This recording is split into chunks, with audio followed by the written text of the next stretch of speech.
CDS general Vipin Rawat आज हमारे बीच में नहीं है, लेकिन उनकी दूरअंदेशी का हर कोई कायल था। वो प्रधानमंत्री के साथ 9 एजेंडों पर काम कर रहे थे और उन्हें हर हाल में स्थापित करने की कोशिश कर रहे थे। उनकी दूरअंदेशी इसी बात से सामने आ जाती है क्योंकि वॉर के नए स्वरूप की बात कर रहे थे।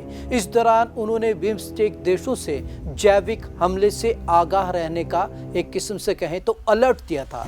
तो चलिए आज आपको खास रिपोर्ट में दिखाते हैं कि किस तरीके से जैविक युद्ध लड़ा जाता है और आने वाले समय में किस तरीके से और भी भयानक रूप ये युद्ध ले सकता है।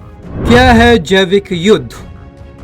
वायरस से लड़े जाने वाला युद्ध जैविक या बायोलॉजिकल वॉर कहलाता है। जैविक हथियार कम समय में बहुत बड़े क्षेत्र में तबाही मचा सकते हैं। इन हथियारों से आशा उन कारकों से है जो लोगों में बीमारियां पैदा कर दें, शिकार हुए लोग मरने लगें, अपंग या मनोरोगी हो जाएं। जैविक हथियारों का इस्तेमाल कब कहां हुआ? जैविक हथियारों का पहला इस्तेमाल 1347 में हुआ। तब मंगोल सेना ने प्लेग से संक्रमित शव काफा के ब्लैक सी के तट पर फेंके थे। जहाजों से बड़ी संख्या में लोग संक्रमित होकर तब इटली लौटे। ब्लैक डेथ महामारी फैली। 4 साल में यूरोप में 2.5 करोड़ लोग मारे गए। 1710 में स्वीडन सेना से लड़ रही रूसी फौज ने एस्टोनिया के तालिन में घेर कर उन पर प्लेग संक्रमित शव फेंके थे। 1763 में ब्रिटिश सेना ने पीटर्सबर्ग में डेलेरवे इंडियन को घेरकर चेचक वायरस से संक्रमित कंबल फेंके थे। विश्व युद्ध में प्रयोग हुआ। हाँ, जर्मनी के पहले विश्व युद्ध में एंथ्रेक्स नामक जैव का इस्तेमाल किया गया था। उसने दुश्मनों के घोड़े व मवेशियों को संक्रमित करने के लिए गुप्त कार्यक्रम चलाया। सेंट पीटर्सबर्ग में प्लेग फैलाने की कोशिश की। जापान ने टाइफाइड वाले वायरस को सोवियत के जल आपूर्ति वाली पाइपलाइनों में मिला दिया था।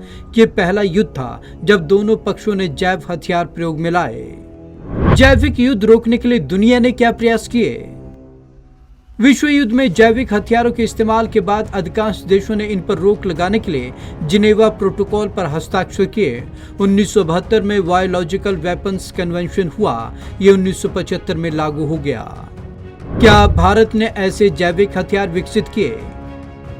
नहीं, भारत ने ऐसे किसी भी प्रकार के हथियार नहीं बनाए हैं। इन्हें विकसित करने वालों में जर्मनी, अमेरिका, रूस, चीन जैसे 17 देश शामिल हैं। क्या कोरोना भी वैसा ही जैविक हथियार? कोरोना फैलने के साथ ही चीन पर बीते साल से ही आरोप लग रहे हैं कि उसने इस वायरस को जैविक हथियार के रूप में इस्तेमाल किया।